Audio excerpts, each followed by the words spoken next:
Hello everybody, I am Diksha Sharma and you are watching commerce.com. Today's lecture is all about steps of research which is part 2 of this topic.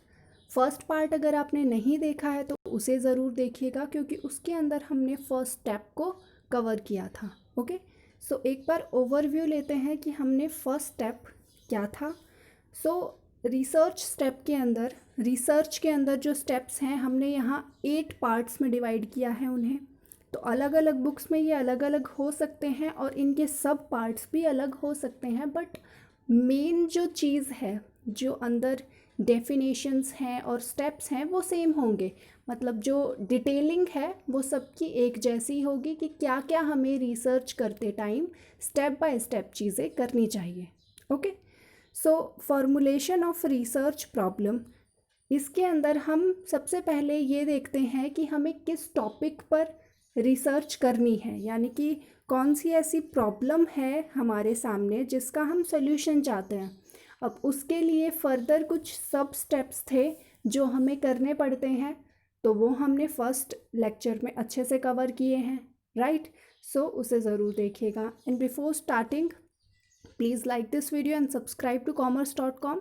Now we are moved to our second step, which is preparing research design. So preparing research design is activity and time based plan. मतलब हमें ये ऐसी activity है जिसके अंदर एक time based हम plan बनाते हैं पूरा, कि हमें पता लग गया कि हमें किस टॉपिक पर रिसर्च करनी है.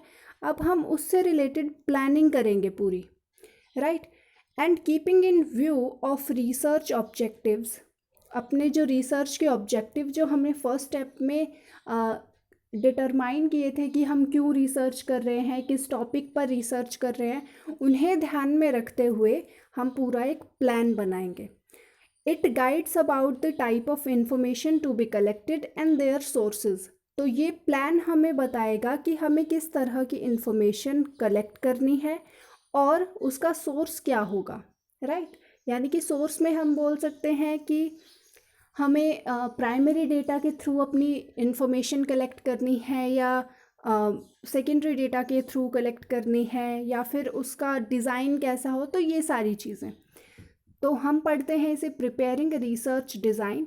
सबसे पहले इसमें अब कौन कौन सी चीज़ें इन्वॉल्व होंगी, तो हमें ध्यान में रखना होगा अपने ऑब्जेक्टिव्स को, क्योंकि इन्हीं के बेस पर हम पूरा प्लान तैयार कर रहे हैं कि हम रिसर्च क्यों कर रहे हैं.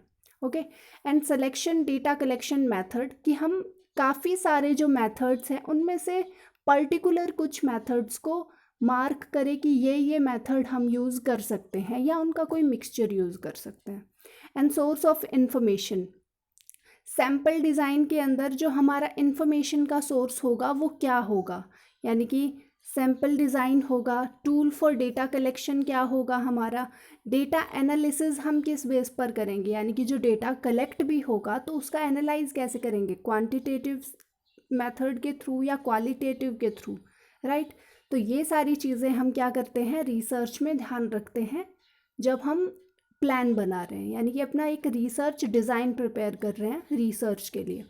एंड प्रॉब्लम स्ट्रक्चर, अब प्रॉब्लम स्ट्रक्चर को यहाँ डिफ़ाइन करते टाइम हमें ध्यान में रखना होगा कि हमारी रिसर्च कैसी है, यानी कि प्रॉब्लम स्ट्रक्चर कैसा है उसके अकॉर्डिंग रिसर्च डिज़ाइन. ओके, यानी कि अगर प्रॉब्लम स्ट्रक्चर जो हमने प्रॉब्लम ली थी वो अनस्ट्रक्चर्ड है, यानी कि उसके अंदर चेंजेस किए जा सकते हैं आगे फर्दर, तो एक्सप्लोरेटरी रिसर्च ठीक रहती है उसके लिए, क्योंकि हमें एक्सप्लोरेटरी के अंदर हम जानते हैं कि क्या क्या चीज़ें हैं. एक्सप्लोरेटरी के अंदर हम शुरुआत से चीज़ों को एक्सप्लोर करते हैं कि ये प्रॉब्लम क्या है, कैसे अराइज हुई, इसके सल्यूशन क्या, तो ऐसी सारी चीज़ें.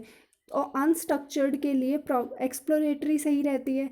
एंड स्ट्रक्चर्ड जो भी प्रॉब्लम्स होंगी हमारी, तो उसके लिए डिस्क्रिप्टिव या कैजुअल जो रिसर्च होती हैं वो. Okay, next study design.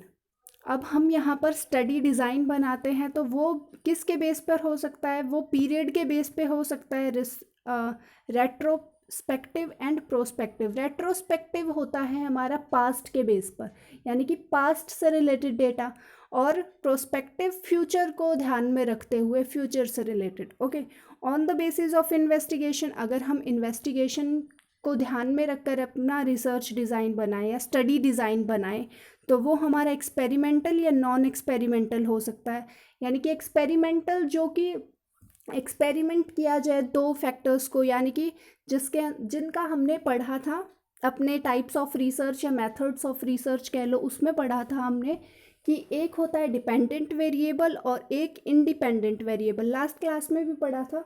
तो इन वेरिएबल्स को ध्यान में रखकर इन पे चेंजेस किए जाएं और लैब में जो टेस्टिंग हो इस तरह से, तो वो होता है experimental research. And non experimental study बाकी सभी हो जाएंगी, जिसके अंदर सर्वे वगैरह, तो ये सारी चीज़ें। ओके, तो इन्हें ध्यान में रखकर हम अपना रिसर्च डिज़ाइन बनाएंगे कि कैसे कैसे क्या करना है। ओके, तो ये एक पूरा प्लान है हम बोल सकते हैं। Okay, next one is developing data collection instruments. अब जो हमने डेटा कलेक्शन के इंस्ट्रूमेंट्स क्या क्या होंगे उनसे रिलेटेड हम यहाँ पर पूरा सोचेंगे कि उन्हें कौन सा मेथड या फिर कौन सा टूल यूज़ किया जाए डेटा कलेक्शन के लिए, क्योंकि ये इम्पॉर्टेंट पार्ट है। तो यहाँ पर हम देखेंगे कि सबसे पहले हम देखते हैं कि डेटा डिफाइन एज, डेटा होता क्या है। डेटा इन्फॉर्मेशन है, रिकॉर्ड है सभी फैक्ट का। ओके, जो भी डेटा है या जो फैक्ट हैं उनको रिप्रेजेंट करते हैं हम डेटा वर्ड के थ्रू। तो अब टाइप्स ऑफ डेटा कैसे हो सकता है, प्राइमरी सेकेंडरी हो सकता है, एंड क्वालिटेटिव एंड क्वांटिटेटिव हो सकता है। Okay, method of data collection, अब ये डेटा कलेक्शन के मेथड कौन से हो सकते हैं इन्हें हम आगे फर्दर पढ़ेंगे। एंड डिज़ाइनिंग, जब हमें पता लग गया डेटा क्या है, टाइप्स क्या है, मेथड क्या है, फिर हम किस तरह से डेटा जब कलेक्ट करने जाए, ये तो नहीं है कि ऐसे ही किसी से इन्फॉर्मेशन ले ली, तो उसका कुछ स्ट्रक्चर होता है, जैसे क्वेश्चनआयर बोलते हैं हम, यानी कि जिसके अंदर कुछ क्वेश्चंस लिखे होते हैं कि इन क्वेश्चन का आंसर हमें चाहिए हमारे जिससे हम क्वेश्चन पूछने जा रहे हैं या जिससे हम अपना डेटा कलेक्ट करने जा रहे हैं। तो वो क्लोज एंड भी हो सकते हैं, ओपन एंड भी हो सकता है, दोनों का कॉम्बिनेशन भी हो सकता है। तो अब पढ़ते हैं इन्हें अच्छे से कि ये है क्या। Okay, so let's move to the next slide, which is primary data and secondary data. So primary data होता है जो कि आप खुद फर्स्ट टाइम कलेक्ट कर रहे हो, और वो भी सोर्स से, मतलब डायरेक्टली जिससे आपको डेटा चाहिए उसी से आप डायरेक्टली पूछ रहे हो। और सेकेंडरी के अंदर क्या है कि आप किसी ने पहले से जो डेटा कलेक्ट करके कहीं पब्लिश कर रखा है, या फिर आप कोई डेटा कलेक्शन कर रहे हो टीवी, रेडियो, इंटरनेट से आपने डेटा उठा लिया, तो वो सेकेंडरी डेटा है। और जो फर्स्ट टाइम आप खुद कलेक्ट करते हो वो होता है प्राइमरी डेटा, यानी कि ऑब्जर्वेशन, इंटरव्यूज़ के थ्रू।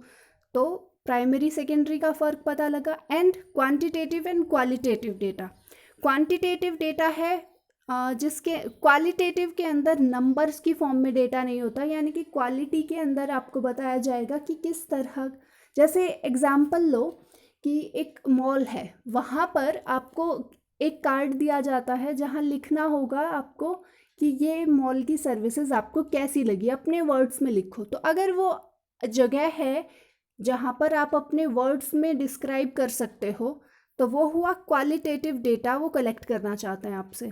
लेकिन वो आपको कुछ भी वर्ड नहीं दे रहे, बल्कि आपको बोल रहे हैं 1 से 5 तक कोई भी एक मार्क कर दो कि आपको सर्विसेज कैसी लगी, यहाँ का इंफ्रास्ट्रक्चर आपको कैसा लगा, उसके लिए 1 से 2 तक 1 से 5 तक मार्क कर दो।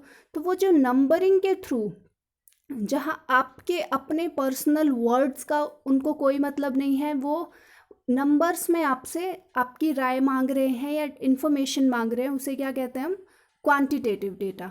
ओके, जैसे एंटाइल्स measure in which number are used directly to represent the properties of thing, यानी कि कोई भी चीज़ है, आपको पसंद नापसंद है तो आप नंबर्स, नहीं पसंद है तो 1 दे दो, बहुत ज़्यादा पसंद है 5 दे दो। तो इस तरह से वो डेटा कलेक्ट कर रहे हैं। अब उसके अंदर कौन कौन से मेथड्स हो सकते हैं, ऑब्जर्वेशन मेथड, सर्वे मेथड, इस तरह के मेथड्स हो सकते हैं डेटा कलेक्शन के। ओके, इन्हें हम आगे पढ़ेंगे। And objective data, objective data है are represent by any single person opinion, यानी कि ऑब्जेक्टिव डेटा है किसी एक ही व्यक्ति का, अगर आप डेटा उठा रहे हो उसके पर्सनल ओपिनियन के बेस पर। एंड सब्जेक्टिव डेटा हो सकता है कि उसका पर्सनल ओपिनियन भी हो सकता है या फिर किसी और रिसर्चर के ओपिनियन भी हो सकते हैं अगर आप सब्जेक्टिव डेटा उठाते हो। तो ऑब्जेक्टिव सब्जेक्टिव का फ़र्क पता लगा। एंड अब बात करते हैं मेथड्स ऑफ डेटा कलेक्शन की, कि हमने पहले अभी बात की जैसे क्वांटिटेटिव क्वालिटेटिव, उसके अंदर हम मेथड्स पढ़ रहे थे, तो उन्हें ही observation method, survey method and contact method. तो ये अपने थर्ड पार्ट का हिस्सा है जिसके अंदर हम डिसाइड कर रहे हैं कि हम डेटा कैसे कलेक्ट करने वाले हैं। तो उसके लिए हम मेथड कौन सा यूज़ करेंगे ये भी पता होना चाहिए, यानी कि प्राइमरी सेकेंडरी करेंगे, ठीक है समझ आया, प्राइमरी करेंगे या सेकेंडरी करेंगे, अब मेथड कौन सा यूज़ करेंगे।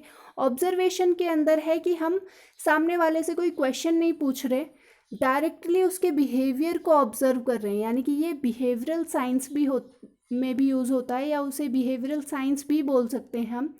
इसके अंदर प्राइमरी जो डेटा कलेक्ट किया जाता है, यानी कि सीधे आप मान लो एक एग्जांपल लो कि कंज्यूमर आपकी शॉप पर या मॉल में आया और वो काफ़ी खुश है, उसका बर्ताव सही है, उसके अकॉर्डिंग आप ऑब्जर्व करके डेटा कि हाँ हमारे कंज्यूमर्स खुश हैं इस सर्विस के थ्रू। तो वो एक ऑब्जर्वेशन बेस्ड मेथड हुआ जिसके अंदर आप डायरेक्टली ऑब्जर्व कर रहे हो रेलिवेंट पीपल को, उनकी एक्शंस को, सिचुएशंस को, विदाउट आस्किंग फ्रॉम रिस्पोंडेंट, यानी कि आप जैसे ऑब्जर्व कर रहे हो वो रिस्पोंडेंट है, राइट, उससे बिना कोई क्वेश्चन पूछे आप डेटा कलेक्ट करने की कोशिश कर रहे हो वहाँ से। सो ऑब्जर्वेशन मेथड हुआ। एंड सर्वे मेथड के अंदर आप डायरेक्टली या इनडायरेक्टली कुछ क्वेश्चंस और इन्फॉर्मेशन वहाँ से कलेक्ट करते हो, राइट।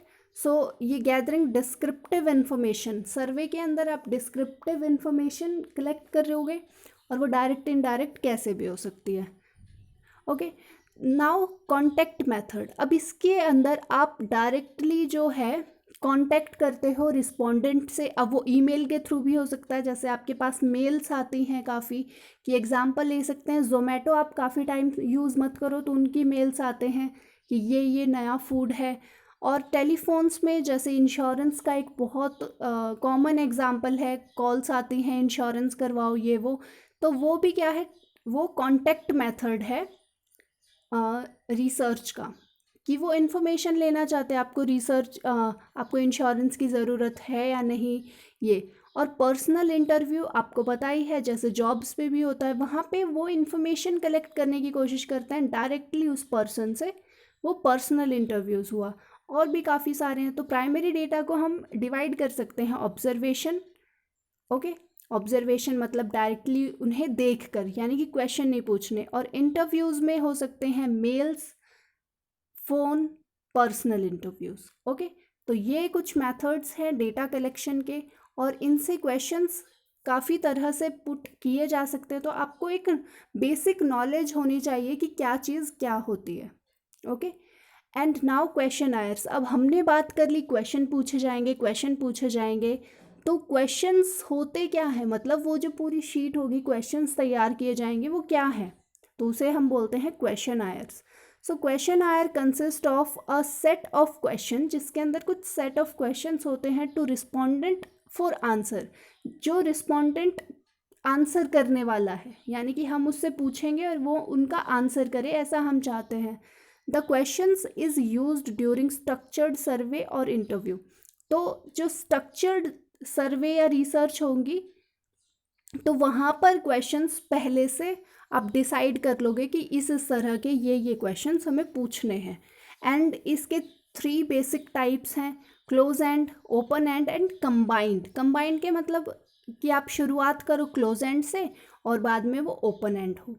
तो क्लोज एंड का मतलब है generally include multiple choice questions and scale questions, यानी कि यहाँ पर आप मल्टीपल चॉइस क्वेश्चन देते हो। क्लोज एंड मतलब, क्लोज एंड का मतलब है कि सामने वाला अपने वर्ड्स उसमें नहीं डाल सकता, ओके, जैसे कि आप क्वालिटेटिव रिसर्च में बोलते हो उसे, राइट। ये हमने पहले भी पढ़ा हुआ है टीचिंग में, तो आपको ध्यान भी आया होगा, ये टीचिंग नहीं सॉरी रिसर्च में ही पढ़ा है। एंड क्लोज एंड का आपको समझ में आया, क्लोज एंड के अंदर हम मल्टीपल चॉइसेस वाले क्वेश्चन डालते हैं। अभी एग्जाम्पल भी दिया था 1 से 5 तक आप कोई भी नंबर दो, लेकिन अपने वर्ड्स नहीं दे सकते, उसमें, जैसे कि आपको देना है बहुत ख़राब है इनकी जो भी सर्विसेज हैं, लेकिन आप वहाँ ये बहुत ख़राब वाले वर्ड नहीं लिख सकते, आप सिर्फ 1 दे के बस ये कर सकते हो। तो ये आपको क्लोज एंड का समझ में आया। एंड देन ओपन एंड में क्या है, open end questionnaire offer flexibility to respondent to answer in their own words, कि वो अपने शब्दों में जो भी वो कहना चाहते हैं तो उनको इतनी फ्लेक्सिबिलिटी देता है। And leave a blank section for writing the answer, और कुछ खाली जगह होती है जहाँ पर आंसर लिखना होता है। अब जो क्लोज एंड है उसको हम कंप्यूटर के थ्रू भी चेक कर सकते हैं, क्योंकि वहाँ पे नंबरिंग है, तो नंबरिंग को टोटल करो और बाद उससे रिजल्ट तैयार हो जाएगा। लेकिन ओपन एंड जो है उसको कंप्यूटर नहीं देख सकता, क्योंकि वहाँ पर सामने वाले ने वर्ड्स लिखे हैं, राइट। अब जो कंबाइंड क्वेश्चन आयर है वहाँ पर दोनों चीज़ें हो सकती हैं कि आपको कुछ साथ में आपसे मल्टीपल चॉइस क्वेश्चंस भी पूछ लिए जाएं, जिनमें से आपको 4 वर्ड्स में से एक का आंसर टिक करना है, या फिर 1 से लेके 5 तक आपको रेटिंग देनी है, और साथ में आपको लास्ट में एक फीडबैक की जगह भी दे दी जाए, तो ये हो जाएगा combined questionnaire. So it's clear to you. और इनके सबके अपने फ़ायदे अपने नुकसान हैं, वो आप अपनी कॉमन सेंस के बेस पर कर सकते हो। Now it's clear to you. That's all for today's lecture. I hope you like this video, and please subscribe our channel and like this video. Keep learning and keep growing. And subscribe to commerce.com. Again, I say this.